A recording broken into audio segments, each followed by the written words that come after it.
What's up, everyone? This is your host, Ghost, coming to you live with another wonderful video. How's everyone doing today? Sorry for the late start. I got woken up in the middle of the night by my oldest, and then she refused to go back to bed. So we had to deal with that. And then I overslept my alarm. So it's been a bit of a day. So sorry about that. So that's why I'm late, basically. I just overslept. Oh, man. I'm fucking tired as hell. Oh,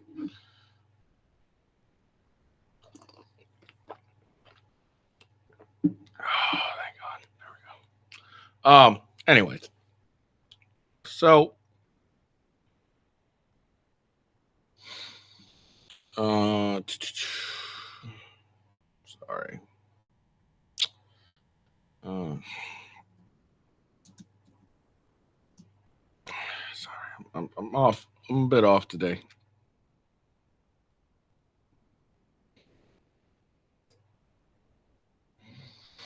I'm trying to get my bearings here. So it turns out yesterday there was no word I'm fucking looking for. There's no trial for a Trump trial, so we're not doing a Trump update today because there was no trial. So there's no point in doing an update. The day 3 is today, and so yeah. So there we go. So that's what's happening. I didn't realize that. Who fucking cares?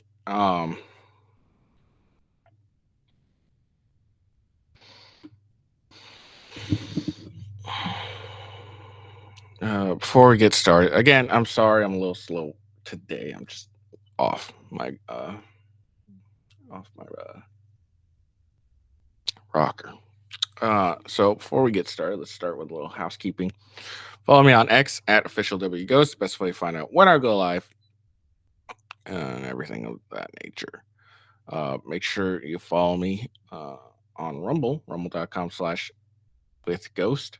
You can see the link right above you. It's also in the description.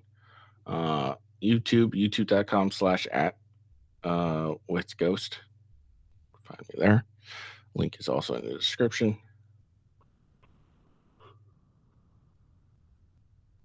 And then twitch.tv/@officialwithghost. Again, the link is in the description.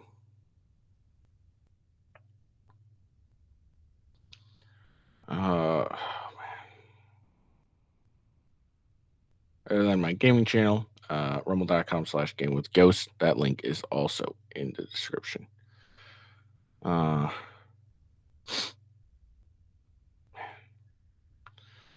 Like I said, I'm sorry right now. I'm just off at the moment. I'm trying to gather my wits. I literally just woke up moments ago. Normally I have roughly like a couple hours before or not a couple hours, but half an hour at least when I wake up in the morning. I didn't have that, so I'm just off. So just give me a second, get my bearings. And then of course, let's see. Make sure you like the video and give me a follow. So again, we won't be doing anything regarding the Trump trial since there was no Trump trial yesterday. But we'll do the update tomorrow for today. So we're just gonna run into the 911 outages.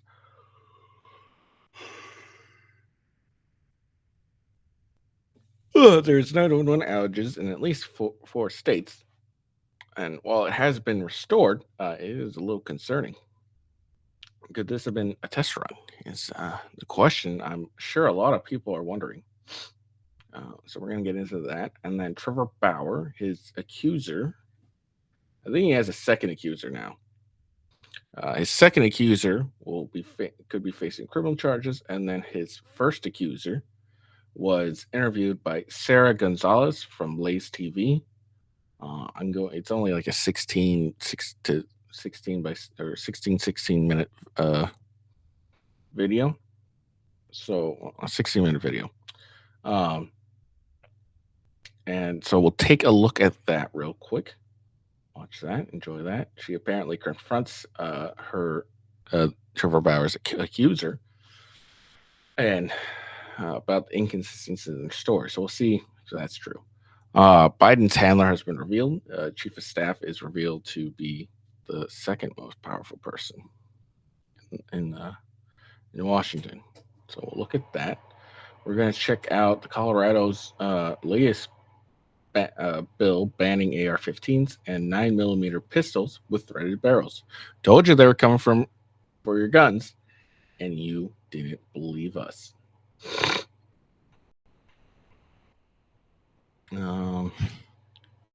Since I knocked down the Trump trial, we will be getting into a study from the Mayo Clinic that shows that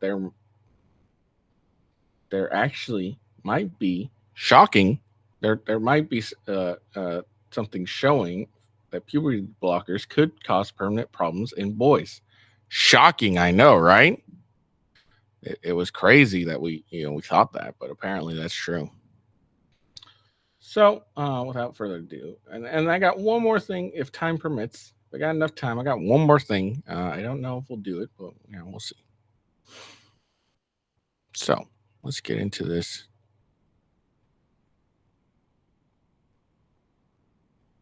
Aha.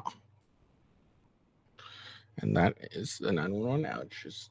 Outages strike at least 4 states, but most services restored. South Dakota was experiencing a statewide outage, according to police. Basically, it started in South Dakota and it flowed everywhere else.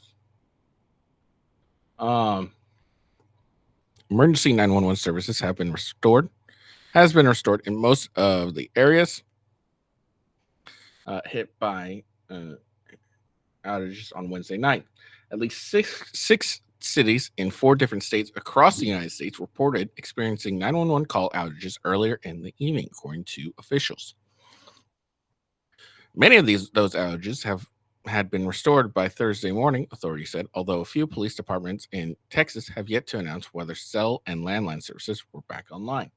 Las Vegas Metropolitan Police Department said service had been restored in the city just before 9:15 p.m. PT. 911 phone services has been restored. The LVMPD wrote in a post on X. All of the individuals who called during the outage have been called back and provided assistance. Non-emergency calls are also working. As always, please do not call 911 unless you have an emergency. Nevada State Police also confirmed via X that service had been restored for southern Nevada's Clark County, which includes Las Vegas and Henderson, areas that have been reported that had reported the outages earlier. The entire statewide emergency call system in South Dakota experienced an outage. Pierre Police confirmed to ABC News Wednesday night. Early Thursday morning local time, though, the Highway Patrol announced it had been restored. Services have been restored on the South Dakota 911 system. Reading a post from SDHP, pardon me, on X, our emergency system is fully operational and is ready to respond promptly to any situation. Your safety is our top priority. We are here to ensure help is just a call away whenever you need it. Do not call 911 as a test.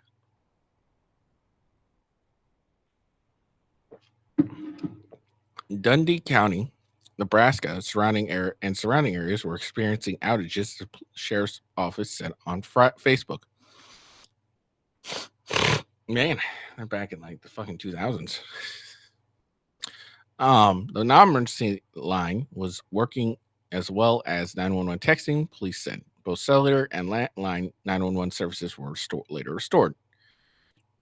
The department said in a later post, multiple cities in Texas also had outages, including Del Rio and Kilgore. Kilgore Police Department posted on Facebook it was experiencing intermediate outages and urged residents to call 903-983-1559 extension 1 to report any emergencies. So there we go. Apparently there's someone shut down a lot of the emergency services. That's very scary to think about. And you have to ask yourself, is this a test run for something later on down the road. There's a lot of people saying there may be a terrorist attack at some point in the future here in the United States. It says we're basically due one. So I mean, you gotta have a little bit of worry here, right? I don't think it's unreasonable to be concerned. And I think this is the best excuse you can really have to go out and buy yourself a firearm. AR-15 is the best bet. If you're able to, buy one. They're fairly cheap, easy to use, and it's going to be your best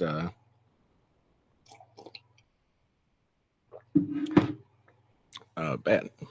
I recommend getting 7 magazines total. That's going to be 1 in the gun and 6 refills. So that's my opinion. But yeah, this should be a big concern for a lot of people that all these outages just suddenly happen. Doesn't appear they have any explanation, although they were able to restore it. That doesn't mean that they'll be able to always restore it.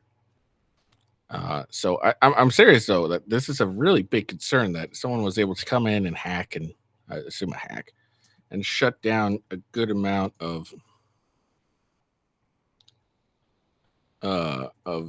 police services in an instant.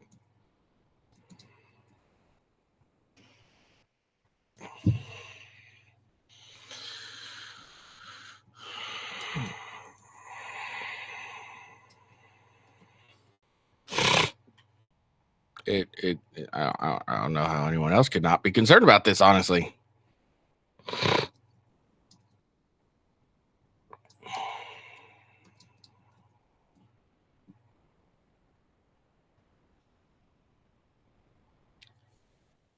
Sorry.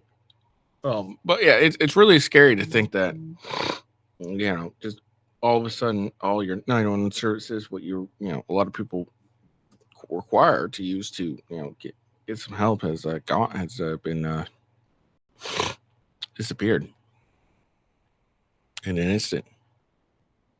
Oh man, I'm so off today. But yeah, I highly recommend to people, regardless if you're in an area that was affected or not, buy yourself a gun. I recommend an AR-15 just because they're simple, easy, and not that hard to use. You can literally pick one up and kind of be able to use it fairly effectively. I say buy an AR-15 and start and going to a range and practice. You don't have to be perfect, but at least be able to throw some lead down range and hit the paper. I highly recommend you get a handgun. You start carrying that every day, because you never know what will happen when you're out and about, and it's a little impractical to be having an AR-15 sling across your chest or back or wherever you go.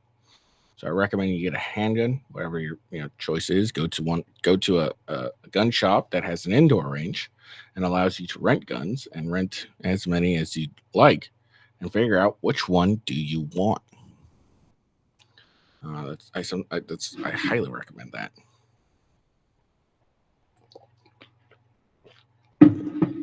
But I think, call me paranoid, I think this is very well likely to have been a test run for something later on down the road. Again, call me paranoid, but that's what it seems to me. It was a small test run just to see what they would do, see what the response was, and they can, plan and attack accordingly. Again, call me paranoid, but that's just what it appears to me. Maybe I read too many Vince Flynn books or Mark Greeley or Brad Thor books, maybe. But I think it's fairly concerning when all of a sudden a bunch of emergency services just went away. So be on the lookout. Be careful. We may very well have to have a terrorist attack that's going to happen, and that's really scary. So strap up. Learn how to use your gun and strap up. even if you're in like and this is why Colorado's ban has been, you know, this happened a while ago, but I'm sure a lot of Coloradans like, oh shit, we just let this happen, and a bunch of emergency services all of a sudden went down. So that could be scary. All right, moving on. So I believe this is Sarah Gonzalez, obviously. That's Lindsay Hall, and that's his first accuser. I say first because when I look at Trevor Bauer's criminal charge, like he made a post saying criminal charges have been brought against my accuser. He has a black chick. So I don't know if he's talking about the same person, but this one's the first one. That's the one that ended up getting him fired from the MLB. And he and it turns out she was specifically targeting him to set him up to get a bunch of money from him. And they ended up settling with no money either way, but he was able to retain the facts that he received and post about them and kind of clear his reputation, even though it probably doesn't matter to a lot of people. And turns out it doesn't, because I was looking for the quote unquote word on the possible charges on an accuser, and I type in the chick's name here, Lindsay Hall, whatever, and it was a lot of people that were for her. So I don't know. All right, so let's listen in. Check this out. Yesterday, we discussed the conclusion of former Major League Baseball player Trevor Bauer. Now, of course, FYI, this video here was done back in October. Yeah, this was back in October, so that's why she's saying conclusion, blah blah blah. So she, this is all happened back in October. Bauer's lawsuit stemming from an alleged sexual assault, and Bauer's recent video in which he released his side of the story with receipts. Joining me now to discuss that is Bauer's accuser herself, Lindsay Hill. Lindsay, I mentioned Bauer's video in which he provided some receipts that, I'm going to be honest with you, make you look like a clout chaser, or I know some people are calling you a cleat chaser because admittedly you were chasing after several high-profile, wealthy baseball players. Trevor says everything was completely consensual. He also released these text messages that came out in court indicating that you had planned the whole thing out. So I want to read some of these texts from you to a friend between the two of you before you met Trevor, this one. Next victim, star pitcher for the Dodgers. Okay. Victim is an interesting choice of words. I'm going to allow you a chance to explain yourself. But after you agreed to meet, you asked your friend what you should steal. Your friend answered his money. He says, another one from you to a friend, I'm going to his house Wednesday. I already have my hooks in. You know how I roll. With a screenshot in which you told him, tryouts don't scare me, Bauer. Pick a day and I am there. Here are some more after you and Trevor met up. Net worth is $51 million, to which your friend responds, bitch, you better secure that bag. Your text, need daddy to choke me out, being an absolute whore to try to get in on his $51 million. You say this wasn't a setup. How can you expect anyone to believe that? It was obviously a setup. That's a great question. I really appreciate you having me on to even have this conversation. Obviously, there's a lot going on around this, so I really appreciate people who are asking questions about it. The first thing I want to say is, I think that Trevor did this intentionally with the text messages and how he framed this video. There's several things in it that are not correct. And I just want to start out by... Before she gets into it, she says it's not correct. Do you have the receipts? Saying, those... If you don't have the receipts, fuck you. It's so valid for people to question those text messages. But the root of the problem here is that he is presenting this as one conversation, when in reality, he had thousands of messages to choose from, took those, made it look sequential, which it was not. There is no... Do you have proof? Combined screenshot of those things going on one after the other. And as I said last night as well, there's no text message that ever exists. Otherwise he would have, put it out there, combining, anything about a setup through rough sex finances all in one. Those were handpicked, and they were from multiple different conversations all before we met up. And I think that the video in general doesn't even talk about what actually happened between us two, which is what would have come out during a jury trial. Then why did you settle? Like, come on. She's trying to claim all this crap, expecting us to be functioning dumbasses. And the question is, okay, if all this would have came out, why did you settle? Okay. And if you're claiming, oh, none of this is actually sequential, this is all just pick and choose. All right, where are your receipts? Prove to us. These were all messages that happened before. And then, of course, the video is so valid as well for people to ask questions about. But I do think that video was entirely misleading. He also references the restraining order hearing, which people also have questions about. He says that he was cleared of any wrongdoing, which is actually incorrect. In our civil case, the judge had actually ruled that he had not been cleared of any wrongdoing, and that was a federal court judge. So I want to get to the domestic violence restraining order hearing as well, but I mean, so you're saying that it's misleading because you're admitting that you did talk about rough sex and wanting rough sex. You did talk about him needing to choke you out. You did talk about stealing his money, but it's misleading because he put them together in the same video as if you had said it in the same conversation when in fact it was separate conversations, correct? That's why it's misleading? Correct. And as well as okay, so she admits that I did this, yes, but it's misleading because, hey, I wasn't saying it like in the same fucking conversation. Okay, that doesn't make you look good. It's not showing, the messages that occurred after where it discusses it strictly in the term of, being a baseball wife or something like that. Or something like that. Okay. I'm just curious if you know, like, the statistical likelihood of you texting your friend premeditated texts saying you wanted him to choke you out and steal his money, take his money, and him actually choking you out, and those two things not being related. It's a really, really valid question. And like I said, I think you would need to look through each conversation. It's interesting. If Trevor has all the texts and all that stuff that he can release, seems like she could probably release the text too, right? Unless there's something in the settlement saying you cannot defend yourself against any of my accusations, right? And those were handpicked. But I can, like I said last night, completely own the fact that those were overly sarcastic, overly inappropriate to some may seem. And it does give off that impression about clout chasing.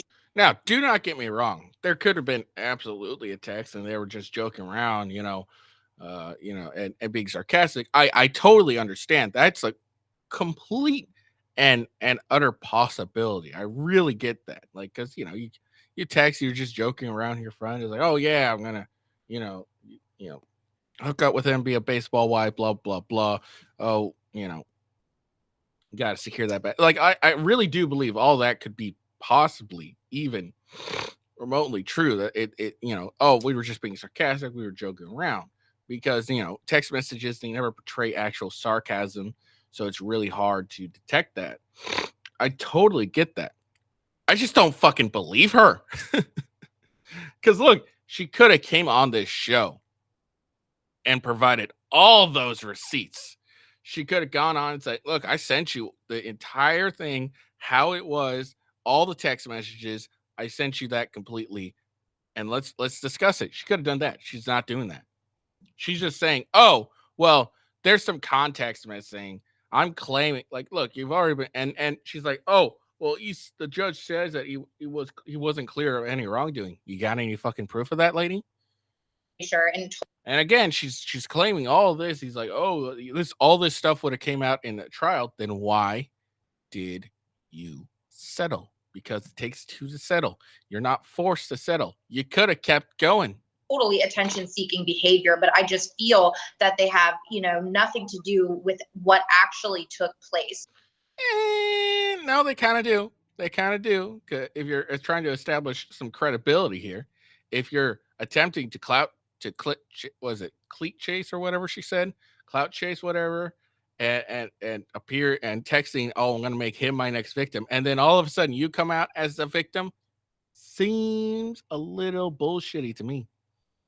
But it does cause a lot of questions as to why I was, seeking Trevor out. But at the end of the day, there was nothing about a setup with violence and all of this stuff and getting financial gain. It was strictly, a 25 or however old I was at the time, girl trying to get attention from those things and phrasing it in a sarcastic way before we met. Okay, so I've got a couple other questions on that. So you said in court that he sexually assaulted you on 2 different encounters, and you say the first time that you say he choked you unconscious. Clearly, the insinuation is you didn't like it, because now you're calling it an assault. But why did you make the drive back to LA to meet back up with him a second time if this man had just assaulted you by your own account? I think that's a really good question. How I phrased it and how I do like that. I agree. I think that's a really good question. I agree. It is. You should answer it and stop trying to deflect it. Like this is a tactic. I think that's a really good question. You're giving yourself time to fucking lie.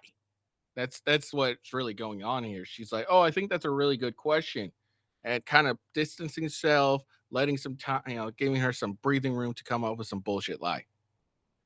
Past is that I was so embarrassed by the first encounter that I felt something, deep in me to go and take the power back and to be. That's such complete bullshit. Come on. What is this?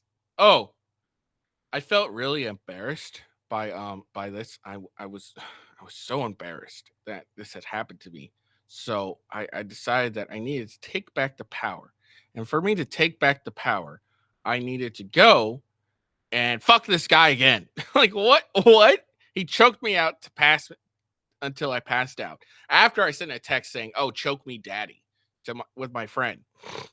And then all of a sudden, I'm so embarrassed that I got choked out to the point I passed out that I need to come back and take back that power. I need to take back that power from that evil, evil man. And to do that, I'm going to go and fuck him again. Be better and to be what he wanted in a sense. And so I don't know, there's been a lot of, through all the processes, witness experts on the psychology of what happens when you are assaulted, XYZ. But there was something in me that felt like I needed to make it better in a sense. Okay. But you texted Trevor before you met him, telling him you liked rough sex. Then you texted him after your first sexual encounter with him, which you now call an assault. And according to court records, you told him after that sexual encounter that you had, quote, never been more turned on in your life. That's not really something that someone says when they were just assaulted. I think it's a super valid question. Everything you're asking. See, you like that every single time. That's a very valid question. This is what liars do, is when they're lying, they kind of give themselves a little breathing room before they pull out their lie, pulling out a lie. Okay. So like, this isn't how someone normally talks, even in an interview. Oh, that's a valid question. So you hear someone pull out, this, oh, that's a very valid question. I would be willing to bet odds are the next thing that comes out of their mouth is a fucking lie. Asking me is a super valid question. I agree. That's why I'm asking them. Totally. I'm not gonna lie. I like this arrogance. Here's the thing with like women. Men, we are victims of this. We can't really detect a lot of bullshit coming from women until we get a bit of experience. Because, look, let's be honest. This Lindsay Hall chick, she's attractive. All right, she's hot. All right, right. Okay, she's hot. So with hot chicks, and honestly, chicks in general, with us men, we think with our dicks. All right, so we're a little easier to be manipulated by a woman. It's just what it is, because a lot of our brain power is getting flowed down to the bottom of head. Okay, so the manipulation is a lot easier for women. Now, when it comes to 2 women, that's not the same case, and women are really good at detecting other women's bullshit because they understand the female mind a ton better because guess what? They are females. So, you know, Miss Gonzalez here, she's saying, oh, that's yeah, I know this is a valid question. That's why I'm asking it. And all that. She's really kind of like, basically calling her out without calling her out. It's like, I know this is a valid question. Quit telling me it's a valid question so you can set up a bullshit lie. And you can tell by Miss Gonzalez's facial expression, she doesn't believe a single word this bitch is saying. Just look, she's like, I don't believe a single thing this bitch is saying. And this is a really funny interaction. Totally. And I think that I'm not, that's what expert witnesses are for in court in terms of the psychology behind that and responses to abuse and things like that. But like I said, I was just trying to make myself feel better about myself after what had happened the first time. After the first time I left without any markings on my body, my face was fine. I could go to work. And I thought that the second time would be like the first time minus the things I told him I was not coming. What the fuck? This doesn't, come on, does this really make any sense? I've been assaulted. All right. I've never heard a rape victim, okay, saying that I needed to take back the power. So I went and found my rapist and I fucked him again. All right. You don't hear this shit. All right. You hear this shit as some bullshit lie to try and cover up the fact that she's fucking lying. Like, come on. Yeah, so you mentioned the markings on your body. I want to play a portion of his video in which he plays I would say, interesting video of you in his bed. Watch. In August of 2021, Lindsay Hill's claims were heard in court. And during those legal proceedings, critical information was deliberately and unlawfully concealed from me and my legal team. Information like this video, which was taken by Lindsay Hill herself the morning after she claimed she was brutally attacked, emotionally traumatized, and desperate to get away from me. And now we have the metadata, so there can be no dispute.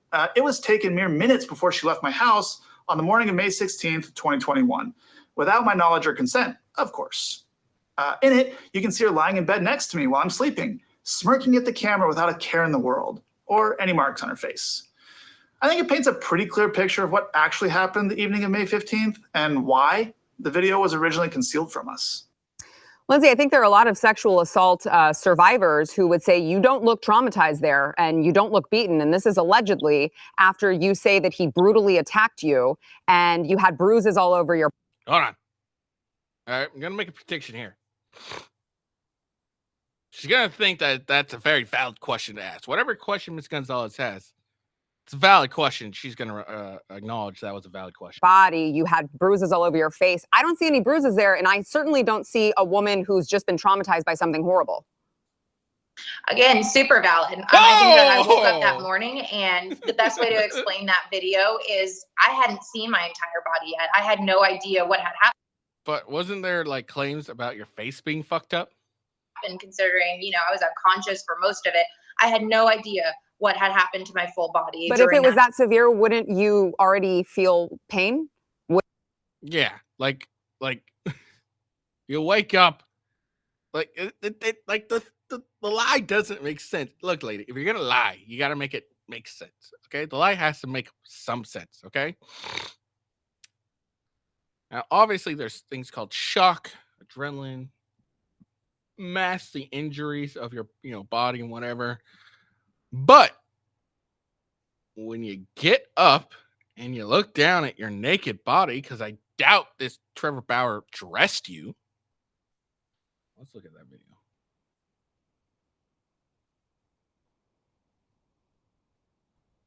Okay, hold on. I think it paints a pretty clear picture of what actually happened the evening. Smirking at the camera with... So she had a shirt on. All right. Never mind. But even then, okay, sure, there's shock and all that, but I'm pretty sure you gotta, I don't know. I just don't believe you. I don't okay, maybe you had a shirt on, but probably you didn't have any pants on because you didn't come by with a pair of pants to wear, or a second pair of pants or pajama bottoms to wear or anything. I find it hard to believe that you went through that entire morning without being able to without looking down at your naked body. I don't believe this. You had bruises all over your face. I don't see any bruises there, and I certainly don't. I think that I woke up that morning, and the best way to explain that video is I certainly don't see a woman who's just been traumatized by something horrible. Again, super valid. I think that I woke up that morning, and the best way to explain that video is I hadn't seen my entire. No, the best way to explain that video is I'm fucking lying, and you caught me in my lie. Body yet. I had no idea what had happened, considering, you know, I was unconscious for most of it. I had no idea what had happened to my full body. But if it was that severe, wouldn't you already feel pain? Wouldn't you already have bruises on your face? I mean, you say that he punched you in the face, but where are the bruises? Yeah, so that's something that has not, you know, been publicly released, or he won't talk about. But over and over again in this process, we have handed him pictures that were taken between. You know, Lindsay, maybe you should release the pictures. Why are you relying on him to release the pictures? You have the pictures because you apparently handed them to him. So where are your pictures? And guess what? Bruce, like, you know, a fat lip doesn't take long to form. It takes not that very long to form. All right. So look at this face. This is a perfect stopping point. That's how I feel about this chick, this liar. But fat lips, things like that nature, they don't take very long to form. So, you know, it wouldn't be like instantaneous, but it like by the time you shot this video, something, at least when it comes to your story about, you know, experiencing some sort of assault, getting punched and shit, something like there'd be evidence at least on your face, even if it's just a fat lip. 20 and 30 minutes right after that video was taken, of the bruising starting to develop, of the scratching, and it has been time and time again verified through metadata. It was a matter of being in the correct lighting, the space. That even Ms. Gonzalez is like, that's bullshit. You're fucking lying. All right, it doesn't matter the lighting. A bruise will appear no matter the lighting. It doesn't. What the fuck is this shit? And again, I really hope Ms. Gonzalez asks this question. Well, you claim you have all this evidence. Why don't you fucking release it? Why don't you release it? Release the evidence so we can see. To take the right thing. And another difference is, you know, iPhone camera versus a Snapchat recording and things like that. So there is solid bulletproof evidence of those bruising marks, scratches, things that were provided to their team from day one. So it was a very brutal attack in which you were very bruised, but we couldn't see the bruises because of the lighting. I want to move on here. So that was a funny, subtle thing. So you can tell that Ms. Gonzalez doesn't believe the fucking word she's saying. No one believes her. It's very clear. Well, people believe her, but they're just morons. Okay, if you believe this chick, you're a fucking idiot and a simp. But I like that little dig she gave there. It's like, oh, okay, so there was bruising, but we couldn't see it because of the lighting, because it was such a brutal attack that the lighting hit it. Trevor mentioned in his clip that you withheld evidence, more evidence, and later posted on Twitter after being asked if your lawyers were aware that you withheld evidence. He said, "It appears her lawyers had the evidence the entire time." Speaking specifically about the video of her laying in bed next to me with no marks on her face the morning after she claims I brutally attacked her, an email containing that video was sent to her attorney before the domestic violence restraining order hearing in 2021, and it was never turned over to us. Perhaps that's why he insisted on adding his name to the released parties section in the settlement agreement. There was also a 12-day span of texts between Lindsay and two of her closest friends immediately following the incident that were deleted. We asked for them in discovery for the restraining order hearing, and they were not turned over. Why did your lawyers withhold what seems to be very exculpatory evidence for Trevor? It's a very valid question. You know what? That's something my lawyers would have to answer, and that's his issue with them. Like I said, there was an email. I provided absolutely everything I had. And a key fact about this that no one does know about is that that video was actually the first thing that I handed over to Pasadena police, and it's on body cam footage. So I did everything to hand over all of that stuff. It was my first time in a legal proceeding. Really? I don't believe that you actually did hand over that video. And I did what I was told when I was told to do it. Yeah, you mentioned that you went to the police. Why wasn't he arrested, do you think? Or, you know, no charges were brought on him. Why do you think that is? That only the Pasadena Police Department would know that. What I do know is that I handed over my phone and computer because I had nothing to hide, and I interviewed with them. I did everything they told me. We have a 28-minute pretext call that's recorded that's never been public. That really explains a lot. Then why and what I don't you do know release is it? that Trevor refused to talk to the police, refused to give him their phone. Yeah, why wouldn't he? I have someone lying about me. I'm not going to cooperate with the police. Of course not. It's not in his best interest, especially considering that there's multiple times where cooperating with the police ends up getting you fucked up. And they're automatically believing, because you're a woman, that this happened. So yeah, fuck no, I'm not going to cooperate with the police. So I'm not really one to speak on that. I just had to let it play out. Yeah, I mean, if I was accused by a sexual partner who had given consent to have sex with, that I was now being accused of sexual assault, I probably wouldn't talk to the police at that time either. Why didn't you turn over the text with you and your closest friends? As this 12-day span, why didn't you turn those over? They really focus on that a lot. And like I said, I did everything in my power. I sat up there and I testified and said, I don't have access to this on this backup. Can you please get them from Pasadena police? I would have given everything, like I said, from day one. And so I was really an advocate for getting all those texts because I knew that there was nothing in there that would, and the police wouldn't release them to you? I'm not sure. I was the one, like I said, who said, in court, please get them from the Pasadena police because I do not have access to them. But if the Pasadena police can give it to them, they could give it to you as well, no? I don't know. I mean, I asked my lawyers. I don't know if Trevor's team had done that as well. I just did. I was so overwhelmed at that time, but I was more than willing to cooperate with absolutely everything. So you said last night in your interview with fellow Blaze TV host Alex Stein that you said fully prepared to take this case to trial. But Trevor says that your attorneys approached him multiple times trying to settle after all of this incriminating evidence for you was released. Is he lying? I actually have no idea how the settlement came about. Again, that would be, I don't think people really understand that I'm pretty far removed from the process of lawyer versus lawyer. Mm-hmm. Well, I mean, surely you give your consent as to whether or not you want to settle. Yeah, absolutely. Mm-hmm. And it actually is a really big bummer that this case is not going to trial because all of the evidence that has. You could have done it, but you decided to settle. It's not a bummer. It's a choice you made. They can't force you to settle. Has not been public, including the other accused. Look at Miss Gonzalez's face. This is hilarious. You can totally tell she doesn't believe a lick of what this chick is saying. Accusers and all of those things. I don't want to talk about the other accusers because I'm here to focus on you. If they want to talk, I'd love to talk to them, but this is a separate issue here. You agreed to the settlement, but now you're saying it's a bummer it's not going to court. I don't understand how those two things jive. I think that I really had to take into consideration my mental health as litigation's never ending. And I think the bigger question, and Alex said it last night, if he really wanted, to clear his name or, press charges for fraud, which he did not do with me, he did with the other woman. I think the bigger question is, why did Trevor settle? And why doesn't he want to take this? No. The question is, why did you settle? You're a victim, right? Your mental health. Bullshit, your fucking mental health. You're a fucking lying cunt. All the way.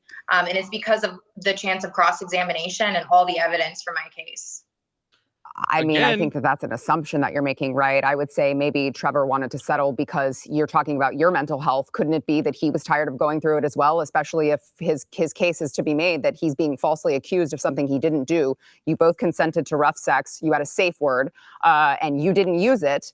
And you don't want your name to be tarnished for all this time and you just want it to go away. I think that it's terrible that you would say he didn't want to settle because he didn't want all of this to come out when you yourself also settled. I don't think that that's a fair statement at all. So my last question, as part of the settlement, you disclosed that you received $300,000 from an insurance company. How did you con an insurance company into paying you any money? And does that money just go to your lawyers or does any of it go to you? Yeah, I wish I could speak more into that, but I am prohibited from talking about that part. So I wish I could go more into detail, but I don't believe I would agree with you on the word con at all. So okay. I would go into that more. Yeah, I mean, Lindsay, I don't believe your ass. I don't like it when men are falsely accused of doing things, and they have their livelihoods taken from them, and it's done by someone who is, speaking out of both sides of their mouth, saying, well, I wish that this had gone to court, because if it did, boy, let me tell you all the evidence that you could be seeing, but now you can't. And also then settled the case. I don't find that to be credible. I will leave you with this. I want you to learn your lesson on pursuing public figures.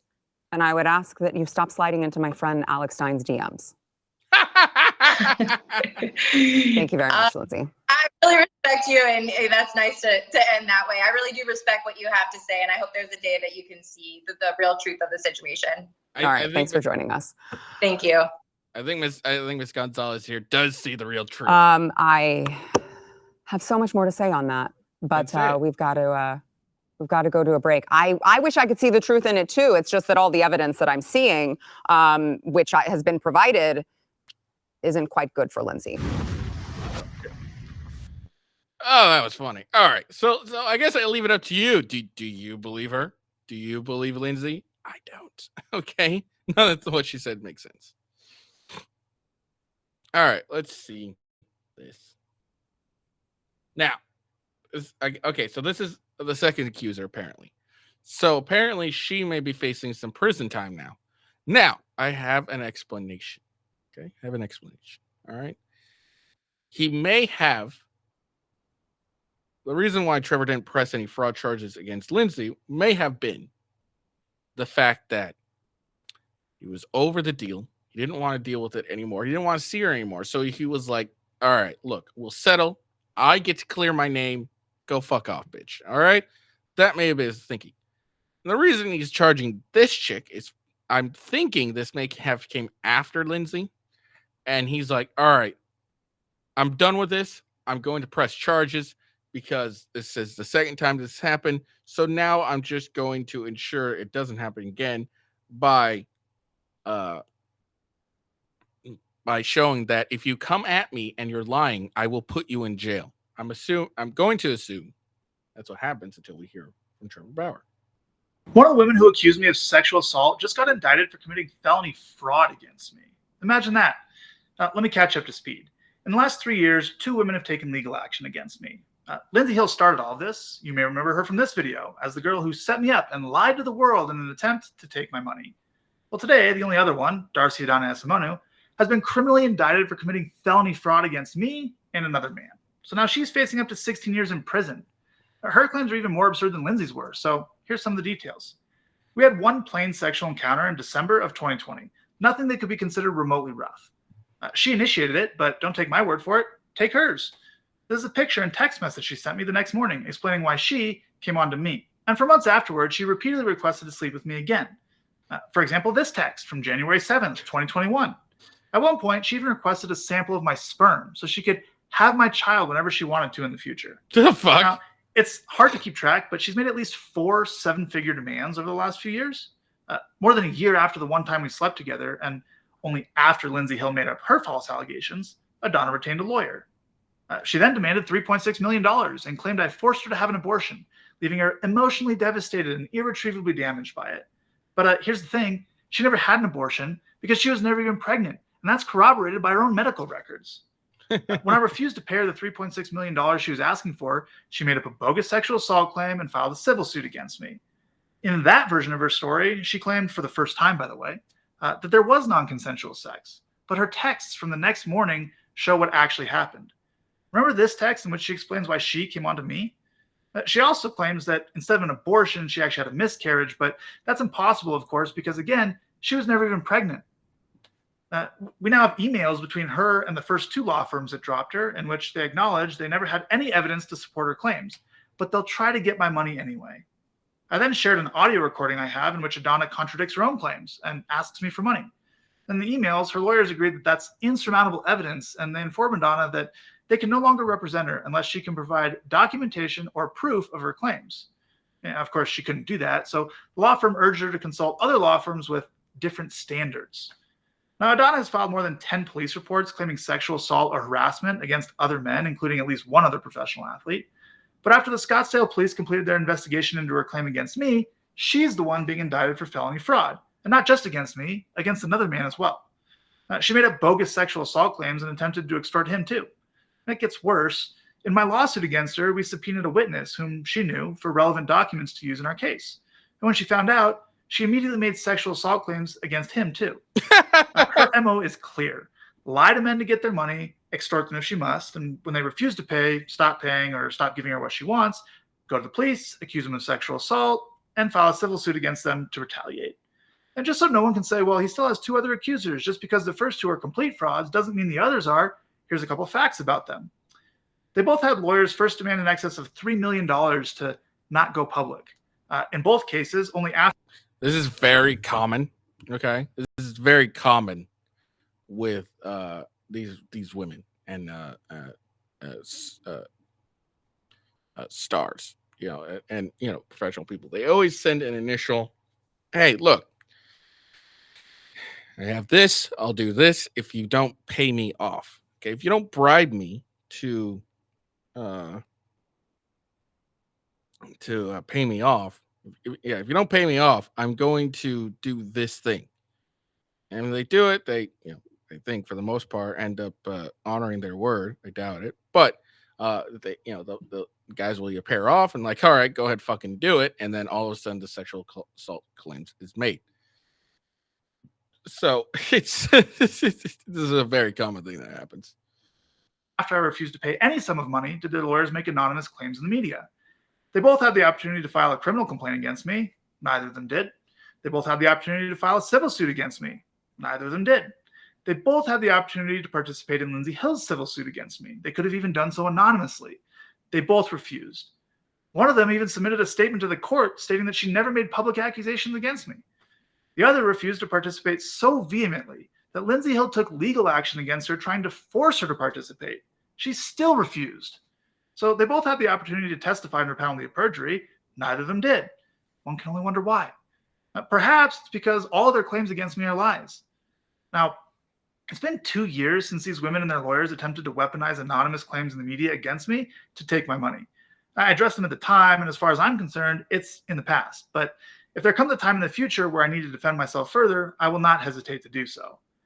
For now, there's no reason to speak further on this topic, though, because outside of Adana, who's now been indicted with felony fraud, there are no claims against me, no ongoing investigations, and no outstanding lawsuits. At this point, I'm not sure what else I can possibly do to prove my innocence in all of this. I did not do what I was accused of. And every institution that our society is entrusted to rule on issues like these, like courts, judges, law enforcement officers, prosecutors, they all agree with me. They've rejected every single claim made against me, even going as far as charging one of my accusers with a felony.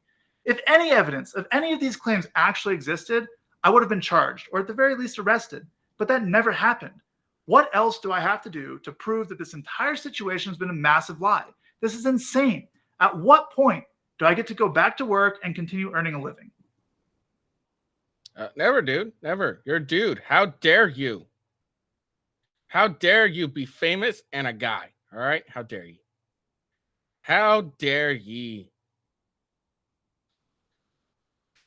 Oh, man.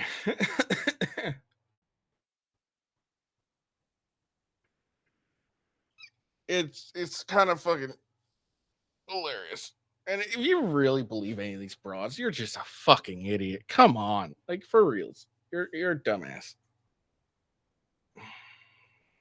You're a dumbass, okay?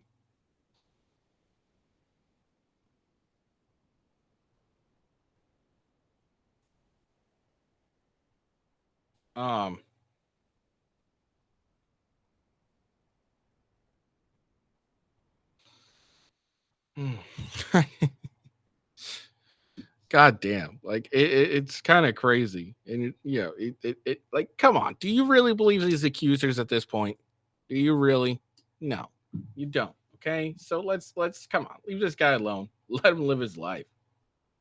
For fuck's sake.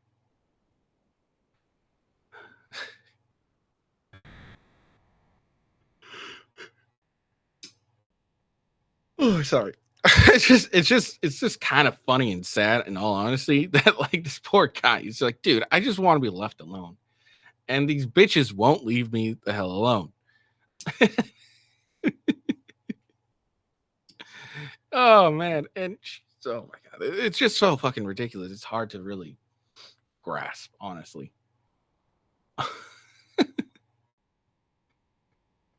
I feel for the guy. The guy, it must suck to be him at the moment. He's like, dude, I just want to be left alone and play a game. That's all I want to do. And these bitches won't leave me alone.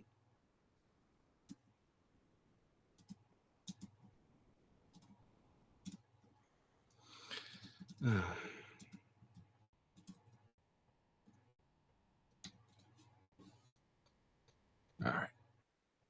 Moving on. For fuck's sake.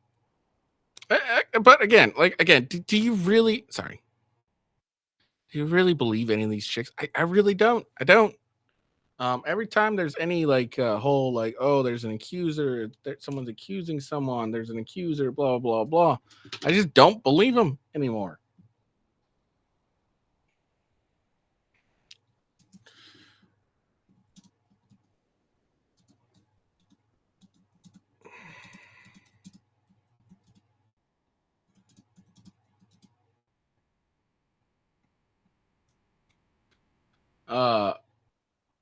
Because it always ends up being bullshit. I mean, come on. Like, you even got Fresh in his thing, and you get the chick, and we have evidence that, or at least claims. All right, we don't have evidence of this, but we have claims that she took a pregnancy test in front of Fresh and his mom, and it was negative. And then a week later, it comes out positive, and all of a sudden, oh, well, she's actually pregnant. Now she's pregnant again. Sorry.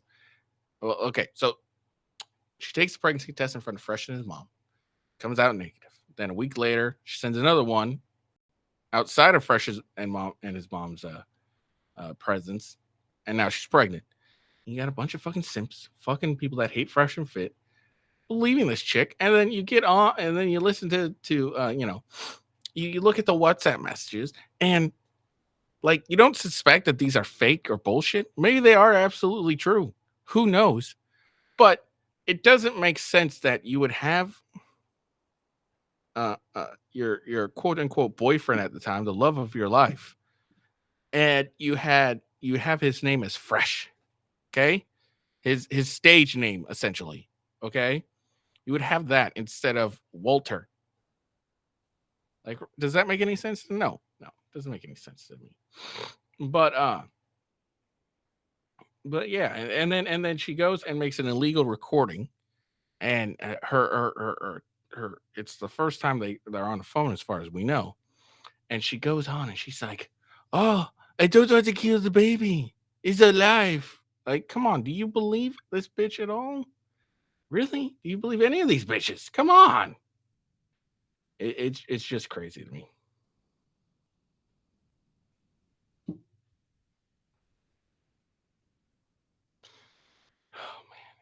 It's ridiculous. Oh, and the funny thing is, so her let's see, I think it was. So her ex account was Medusa Fit. Okay, that was her ex account. Guess what? It's fucking deleted. Okay, it's deleted. Oh man. And sorry, but yeah, it was deleted.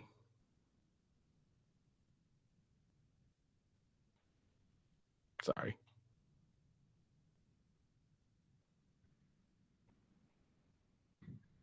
Yeah, so like, it's just, are you really believing all these broads that come out and all of a sudden start accusing, famous people, famous men of this shit? Are you really seriously still believing them?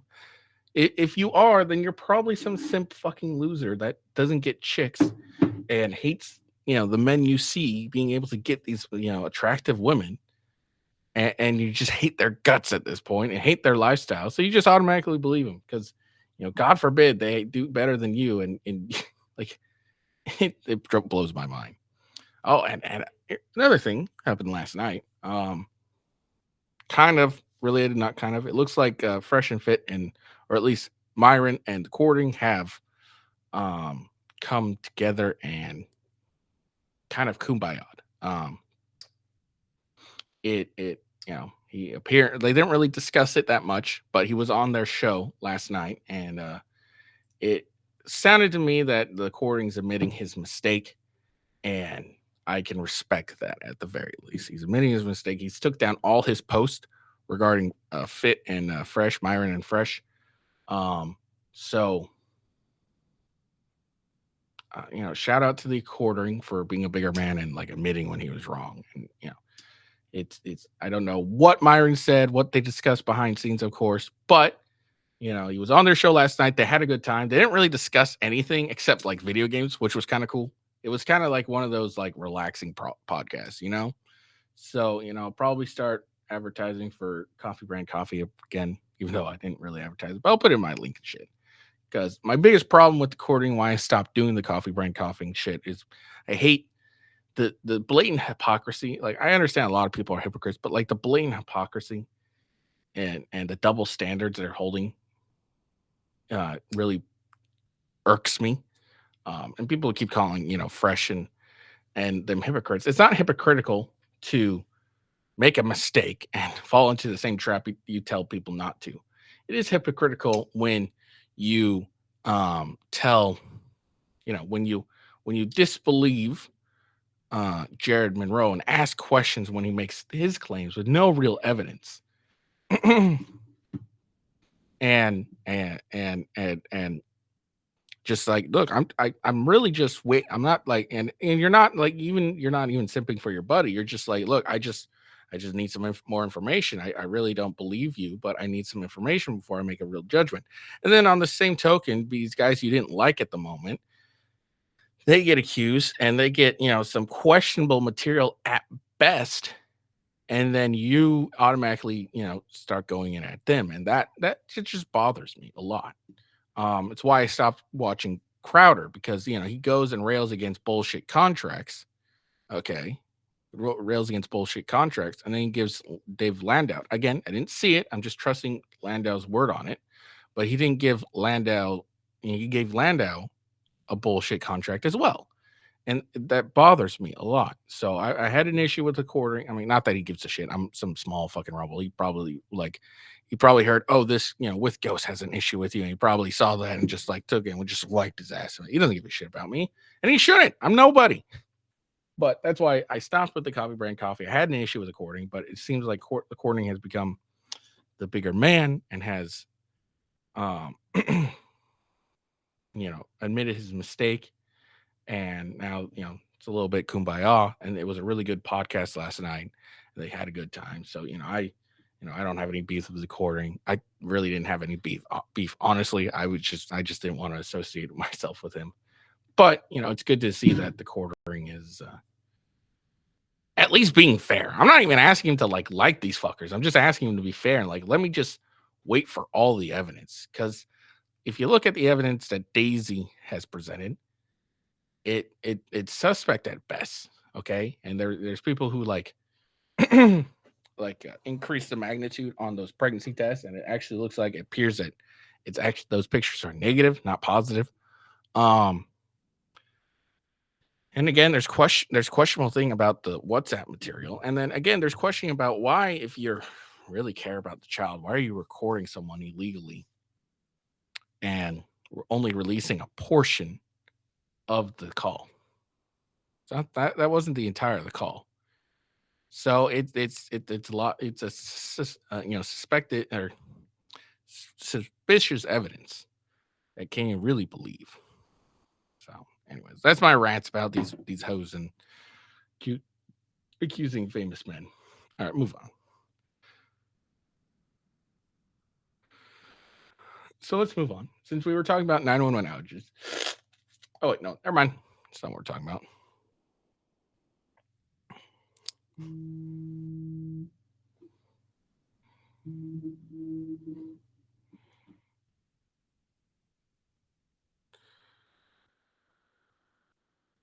There we go.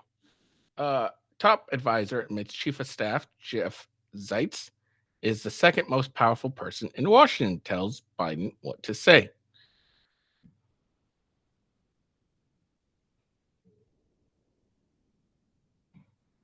Hold on.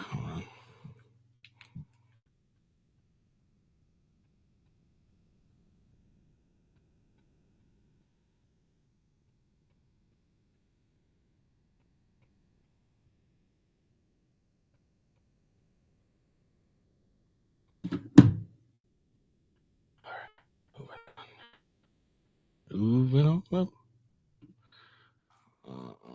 In a recent undercover video released by James O'Keefe Media, and hey, whatever happened to Project Veritas? I think they ended up shutting down, didn't they?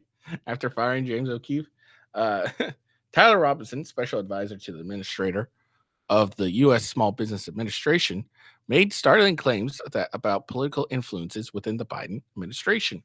Robinson referred to former Facebook board member and White House Chief of Staff Jeff Zeitz as the second most powerful person in Washington, explaining that Zeitz has a large amount of control over what President Joe Biden does.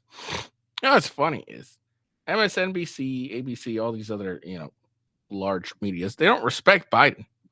They really don't. You can tell that because in their articles, they always refer to him, I think for the most part, as Mr. Biden or Miss Harris when talking about Vice President Harris. But here at the Post Millennial, they at least respect the office and title Joe Biden properly. Whatever Zeitz says is what the president says, Robinson claimed. When asked if Zeitz has more power and influence than Vice President Kamala Harris, Robinson confirmed, yeah. Moreover, Robinson suggests that former President Barack Obama and former Secretary of State Hillary Clinton remain influential behind the scenes at the White House. Robinson revealed that Small Business Administrator Isabel Guzman is extensively involved in political activities, alleging that she is directed by the White House to campaign with President Joe Biden under the guise of engaging with small business owners. Under the guise of talking to small business owners, Guzman travels across the country to help elected Democrats, especially swing state Democrats, O'Keefe explained in his post on X.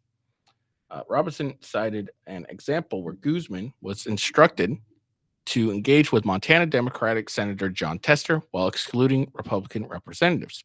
The White House was like, yes, go invite Senator Tester. Don't invite the other senators because he's a Republican. And don't invite the two members of Congress because they're Republican. O'Keefe raised concern that these actions may violate the Hatch Act, which prohibits federal employees from engaging in partisan political activities and campaigning for or against candidates. Despite this, Robinson described Guzman as a spokesperson for Biden, indicating a preference for engaging with Democratic members of Congress to support their reelection campaign. We tried to visit with members of Congress if they're Democrat just because then we can help them get reelected as well, Robinson admitted. So there we are. Let's see if I can see that original video.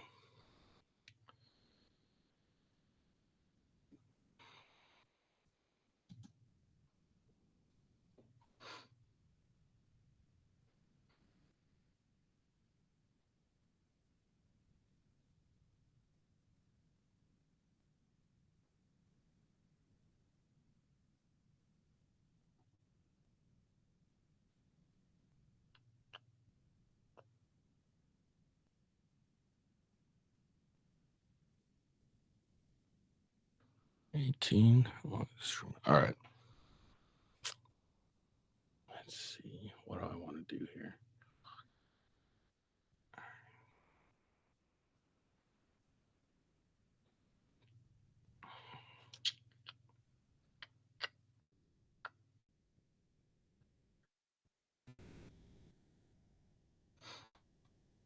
Trying to think.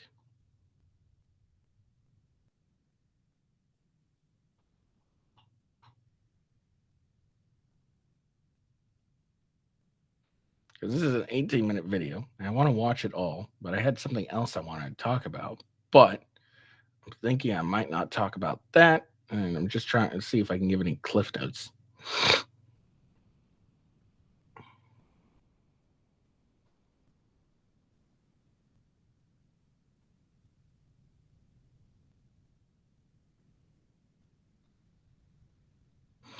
I'm going to save this story for tomorrow. The Colorado banning of assault weapons and 9mm threaded barrels. So I'm going to do that another day, probably tomorrow. And we're going to watch this video instead. And that's how we're going to end our night. I think that's how I'm going to do it today. While the gun one is fairly interesting, I think this James O'Keefe one is probably slightly more interesting. And while we got portion of the so-called clips, I think that this would be far more interesting to listen to. Okay. Oh my God. Every single time it's working. All right. I'm not following James O'Keefe. I'm going to follow him. There we go. What's your title? Like special advisor. I work for the chief staff. It's really clever because I'm willing to bet. I have no idea, but I'm willing to bet the chick interviewing him is hot. And that's why he's talking so candidly with this chick. Okay. And James O'Keefe is hilarious. Or not hilarious, but he's clever. He sends in these attractive. I'm willing to bet they're attractive. Okay. Just because I know how guys are. I'm willing to bet that they're attractive. He sends them in and yeah, so let's just listen. Oh, you reported the chief of staff. So author's the chief of staff to Guzman. Yeah, Isabella Guzman. So she's basically a spokesperson for Biden. Yeah. She's indirectly campaigning for Biden. Yes. Yeah. Administrator Guzman said basically are going to these critical battleground states to basically campaign for President Biden. Anytime we go, we try to visit with a member of Congress if they're a Democrat. The White House was like, yes, go. Don't invite the other senator because he's a Republican. And don't invite the 2 members of Congress because they're Republicans. There's a guy named Jeff Sykes. And by getting Jeff's sign off, you're getting the president's sign off. People call him like the second most powerful person in Washington. Most of the time it's like, hey, whatever this guy says is what the president says. Who would you say is the most powerful person at the White House? Jeff. Jeff is the most powerful person at the White House. Other than like the president.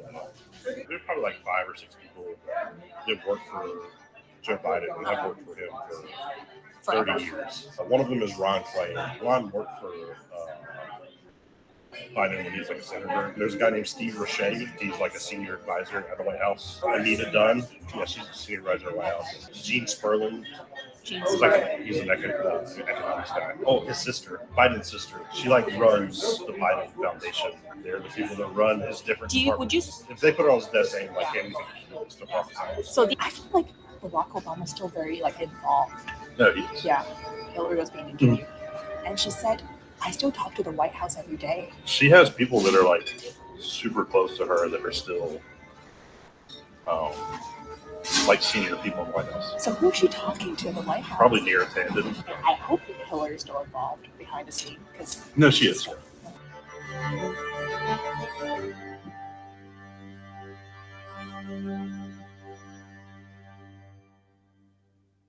Not a week goes by without a news headline about potential medical supply shortages, threats to our infrastructure or power grid. And you remember for wellness OMG per kit when you order. This is very clever. Definitely get a medical kit and whatnot. Get some food rations. Using the code investigation into the DC swamp, Tyler Robinson. Tyler is a special advisor working at the Small Business Administration. You're in politics, right? Yeah. Okay. How long have you been in politics? Since like 2012. And so what's your title? Like special advisor. I work for the chief staff directly. Oh, you report to the chief of staff. What's the person? His name is Arthur. Okay, it's a guy. Author. So author's the chief of staff to Guzman, and then you report to author. Yeah. Tyler explains he reports directly to a man named Arthur Plews, the chief of staff in the office of the administrator at the SBA, who reports to SBA Administrator Isabel Guzman. Guzman was sworn in as administrator of the SBA by Kamala Harris in 2021. Tyler says he can't do anything overtly political, but confirms the SBA is indirectly campaigning for Biden and, quote, helping retain members of Congress to get reelected. You're politically appointed. Yes. The administrator is the most traveled member of the cabinet. Like pretty much every week. Me, your boss. Yeah, Okay. pretty much every week she goes somewhere in the country, Nice. and like talks to small business owners and gets on local news and says like, Wow. "This is what the Biden economy That's is doing awesome. for you guys in this area." So she's basically a spokesperson for Biden. Yeah. So And, she like, can tout Biden's We can't like accomplishments. we can tell their accomplishments. She can't like go on stage and be like, "We're going to just be like, hey, Joe, vote for Joe Biden." Like that's illegal. So she's indirectly Yes. Yeah. like campaigning for Biden. Yeah. She's indirectly campaigning for Biden. Yes. Yeah. But like, yeah, there's just certain rules for like political appointees Yeah. and what we're allowed to say and like do. You and your boss? Yeah. What's her name? Isabella Guzman. She's from California. We're going to this area in Pennsylvania, which is a huge swing state. It's a huge swing state. Yeah, Got but, it. a state that Biden needs to win the presidency. Ah, And we're not saying, hey, go vote for Joe Biden, but we're saying, hey, because we passed this law and this law that no Republicans voted for, mhm. that only Democrats voted for and passed, Yeah. we are like at that time, that trip, we announced that the administration was investing $5 million. Those going directly to that community. So why can't you help Biden? There's it's called the Hatch Act. Unofficially campaigning for Biden and other elected Democratic officials to small businesses across the nation is a potential violation of the Hatch Act. The Hatch Act mandates that civil service employees in the executive branches of the federal government abstain from any active part in political campaigns. Several members of the Biden administration have already received warnings from the Office of Special Counsel and watchdog groups for violations of the Hatch Act, including Housing and Urban Development Secretary Marcia Fudge, former White House Press Secretary Jen Psaki, and former White House Chief of Staff Ron Klain. Tyler describes Guzman as a spokesperson for Biden and as the most traveled member of the cabinet as she uses her position to help get Democrats like Montana Senator John Tester reelected. Administrator Guzman said basically are going to these critical battleground states to basically campaign for President Biden. So it's I just love how he's just freely talking about this.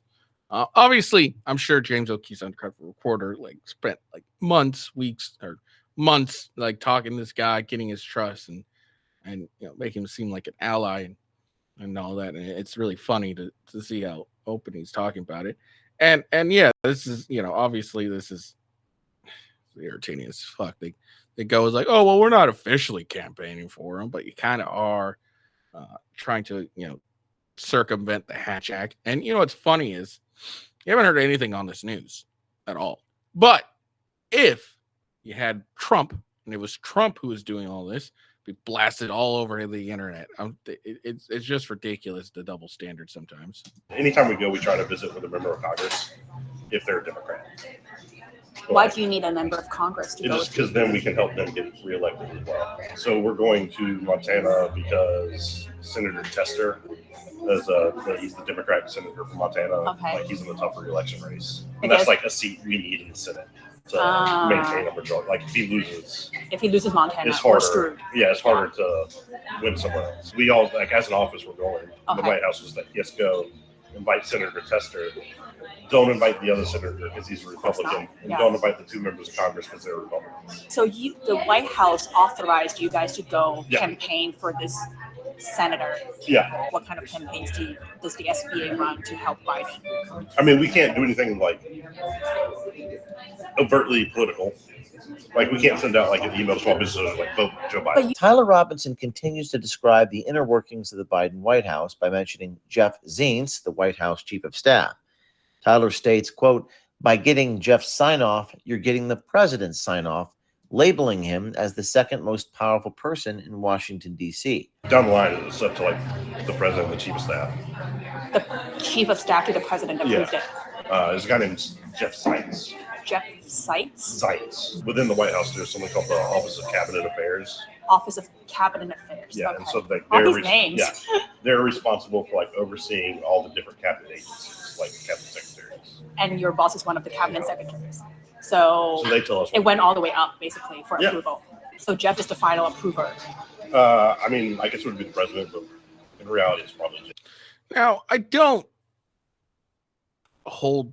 Yeah, I when it comes to the chief of staff position, it's a job. It's essentially being a gatekeeper to the president. So I don't think this is very uncommon because the president has only so many minutes in the day, and the chief of staff is generally supposed to be the person you go to. Let me hear what he has to say again. Let me make sure I got that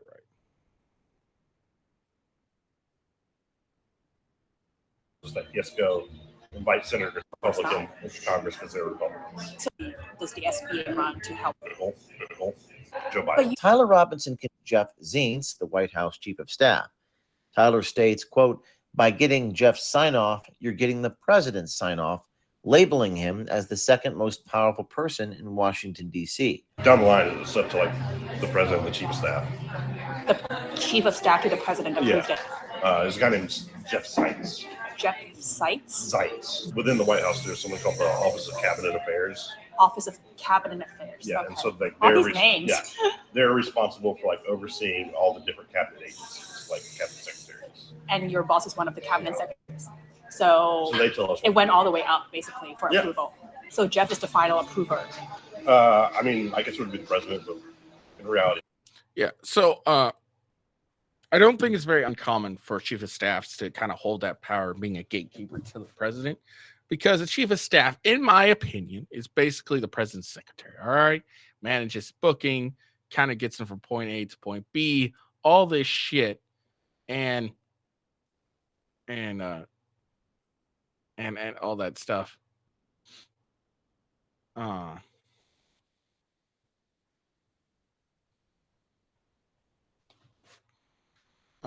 And all that stuff. So like it kind of makes sense. He is the generally, he would be considered the most powerful person, second most powerful person in the White House, because he's the gatekeeper to the president. He's, kind of the one who will determine what the president sees and all the stuff for the like more mundane, minor stuff. Now, if it's a big emergency and it's another cabinet member, that's a different story entirely. But if it's, some of these lower shit and, someone not a cabinet member or not a matter of national security, then it kind of would make sense that, chief of staff would kind of gatekeep that and see whether it's worthy of the president's attention or not. Because again, the president only has so many minutes in the day. I'm sure this is true with all other, with all the other all presidents. I'm sure that's true with all other ones. And so it's ridiculous that like it's not a big surprise to me. All right, that it's the chief of staff's the one who will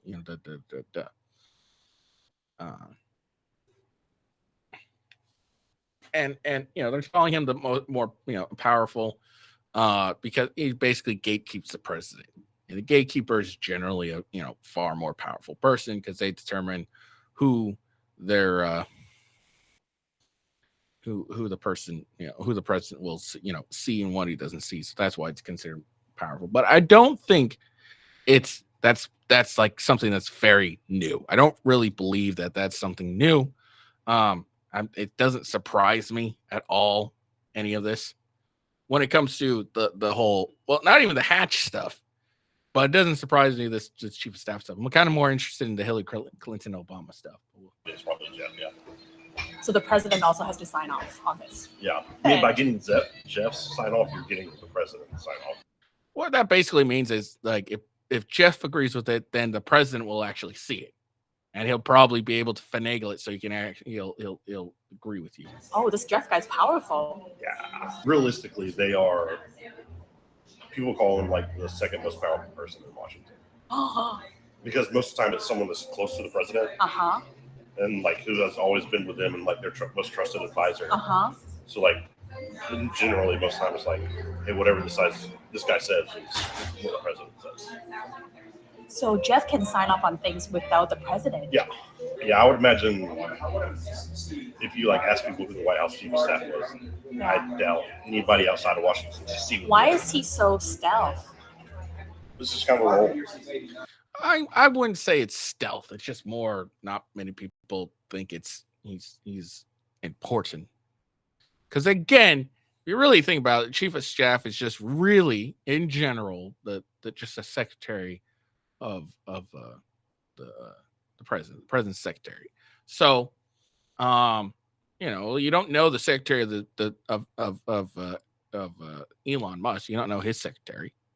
Okay, so that's I don't think it's an intentional stealth. It may very well be, for all I know, but if it's a very I don't think it's an intentional stealth. It's just kind of basically it's a stealth by everyone not caring about the chief of staff.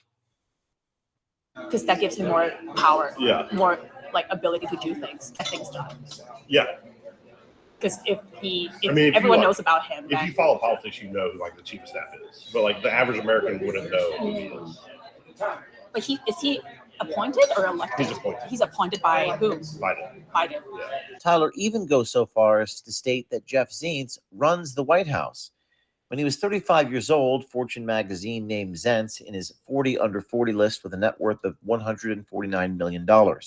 He has held many corporate and government positions, including being on the board of Facebook and the chief operating officer of DGB Enterprises, a holding company for several companies. He's not elected by American people, American voters, but he's appointed by Biden. Yeah. And he can basically be the acting president. Not the acting president, but like he runs the White House. He runs the White House. Like he's responsible for everybody that works there. I don't think any of the cabinet members are elected either. Like I'm pretty sure all cabinet members are appointed by the president. The FBI director, the person that's like the top law enforcement officer on land, he's not elected. The Attorney General of the United States, I don't think he's elected. And so the top law enforcement, the law enforcement officer, the top prosecutor, they're not elected. They're appointed by the president.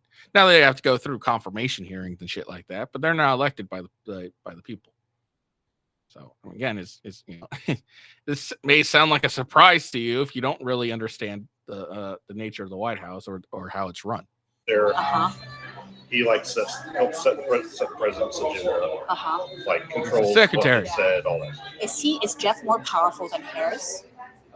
In some ways, yes. In some ways, no. And is Jeff more powerful than Kamala? Like not legally, but in practice, he is. Yeah. Who would you say is the most powerful person at the White House? Jeff. Jeff? Yeah. Jeff is the most powerful person at the White House. Other than like the president. So all buck stops, like all roads lead to Jeff.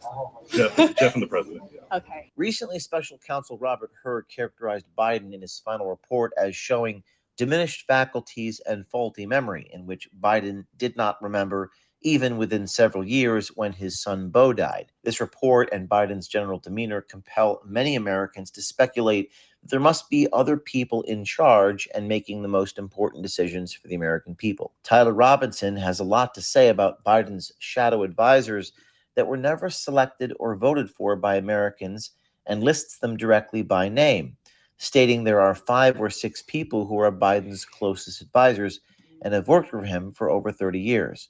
I mean, Joe Biden, like he's been around for so long that he has like a solid group of people around him that like they're his closest advisors. Like he has a group of people, like 5. There's probably like 5 or 6 people that work for Joe Biden and have worked for him for 30 years. They go on TV sometimes. One of them is Ron Clay. Ron Clay? Ron Clay. Okay. He was the first chief of staff. He left. Okay, before Jeff. Yeah. Okay. And he also Ron worked for Biden when he was like a senator for a super long time, and then he worked for him when he was vice president, and then he worked for Obama for a little bit. So he's worked with a lot of people. He helped run the Hillary campaign.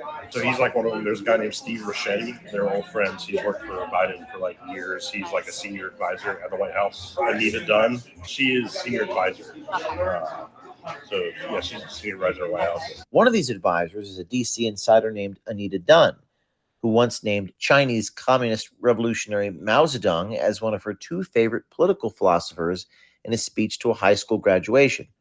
Coincidentally, Dunn, a former managing director of prominent Democratic consulting firm SKDK, just so happens to have downplayed the significance of Acorn in a 2009 appearance on CNN. As you recall, I posed as a pimp and with my colleague as a prostitute exposed Acorn which led to federal investigations and the congressional defunding of Acorn. Prostitute. Gene Sperling. He's an economics guy. Okay. So that's 4 people. Yeah. His sister. Huh? Biden's sister is like really important to him. Biden's sister? What's her name? Valerie. Valerie Biden? Yeah. She like runs the Biden Foundation at University of Delaware. So all 5 of them were personally picked and appointed by Biden to basically run the show for him. Yeah. I mean, the president can't do everything. Yeah. So you have to delegate. Yeah. They're the people that run his different departments. Would you say those 5 people plus Jeff do more than the president himself? It kind of depends. Yeah. But they have ability to make decisions for the country without having to necessarily get the president's sign off. They have to get the president's sign off. But Yeah, but like how often would the president say no? yeah, exactly. Right? So if it ends up on the president's desk, then he'll probably sign off on it. If they put it on his desk saying like, "Hey, we think it's the process." So these 5 people plus Jeff are really the ones running the show. Yeah, it's like that for everybody else. Most of the time, they're not people who have ever served in government office or like elected office, but they're people that have worked in government. So they were never elected by the voters. Yeah, but they worked in the Senate for 30 years. Again, a lot of the president's close staff members, they're not elected either. All cabinet members aren't elected, as far as I know. Tyler Robinson goes on to mention Obama and Hillary Clinton still having close ties to the White House, going as far as stating Hillary influences policies and helps advise select members of the Biden administration. I feel like Barack Obama would be like involved. No, he is. Yeah, Hillary was being interviewed, and she said, "I still talk to the White House every day." Yeah, she has people that are like super close to her that are still like senior people in the White House. Working for President Biden. Yeah. So who is she talking to in the White House? Probably Neera Tanden.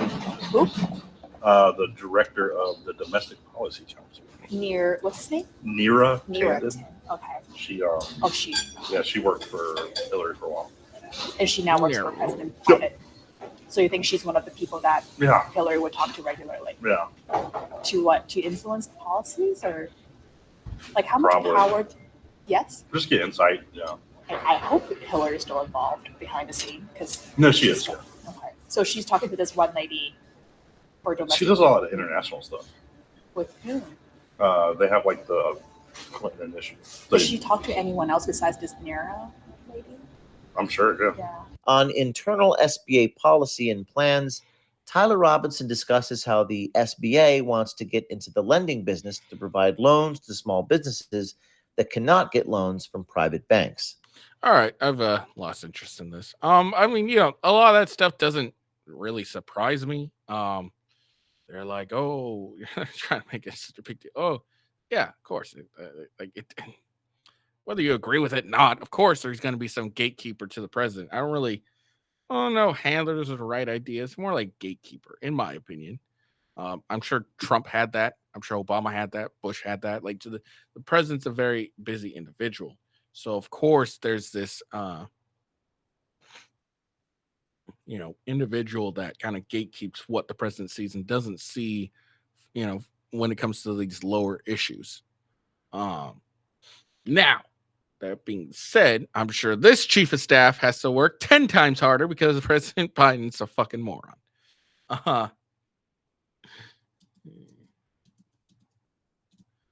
So it's not a big deal. Like, if you know anything about the of the structure of the White House, and if you know anything about the White House, the whole chief of staff thing, it's not very interesting. It's interesting, but it doesn't not make sense. Okay, I'm sure every other president had a person that was.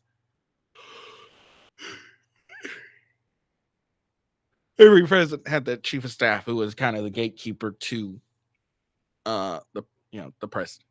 It makes complete sense. Again, they only have so many minutes in the day. There's not much you can really do about it. All right, there we go. That's the end. I thought it was gonna be a little more interesting, but I kind of lost that interest just because whatever. But shout out to James O'Keefe. He kind of brought this to light. I think a lot of people are surprised by this. I'm not. No big deal. Not like I'm not a genius. I'm not a political genius, yo. I just have some understanding about things. Anyways, hope you guys enjoyed that video. Hope you guys will like it. Give me a follow. Give me a subscription, etc., etc., etc. Make sure you follow me on X at officialwghost. And then rumble.com/withghost. All the links are in the description, except my Twitch one, of course. Well, yeah, I hope you all have a good day, and make sure you check me out tomorrow. We'll get an actual update in the Trump trial. Now I got to fix everything because now I was lying.